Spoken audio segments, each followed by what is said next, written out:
আসসালামু আলাইকুম প্রিয় ভিউয়ার্স, খান মিডিয়ার পক্ষ থেকে জানাই আপনাদেরকে সালাম, আদাব ও শুভেচ্ছা। আজ দেখুন কিভাবে হাতি দিয়ে চাঁদাবাজি করা হচ্ছে বাজারে, প্রতিটি দোকানে, গাড়িতে, রাস্তাঘাটে। কিন্তু দেখা যায় কিছু কিছু মানুষে দেখা যায় হিজড়া যারা, ওরা গাড়িতে চাঁদাবাজি করে। এখন প্রকাশ্যে হাতি দিয়ে দোকানে দোকানে গিয়ে চাঁদাবাজি করা হয়। কারণ আপনি টাকা যদি না দেন তাহলে দেখবেন আপনার দোকানের এইসব ফেলে দিচ্ছে বা করছে, এই সেই নানা ধরনের সমস্যা। কিন্তু দুঃখের বিষয়, এই হাতি যে আমাদেরকে চাঁদাবাজি করছে এটা দেখার কিছু নেই, কেউ দেখে না, কেউ কিছু কথা বলে না। যদি আপনি যান, এই হাতি টাকা দিব না, না দেওয়ার কোনো ক্ষমতাই নেই। আপনার কাছে জুড়ে হলেও টাকা নেবে, নাহলে কিছু ফেলে দিবে।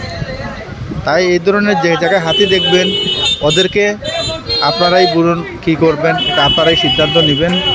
আর আমি খান মিডিয়া থেকে আপনাদেরকে তাই বলবো, কারণ যতদূর এদেরকে দূরে থাকা যায় এটাই ভালো। আর খান মিডিয়া চ্যানেলটা আমার একদম নতুন, তাই একটু বেশি বেশি শেয়ার করবেন।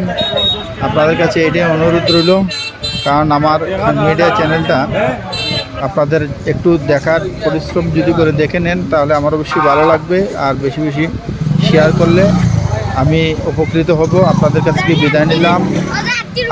পরবর্তী একটি ব্লগ দেওয়ার জন্য আমি পানির ব্যবস্থা আপনি বুঝিয়ে আমি একটা ব্লগ দিচ্ছি।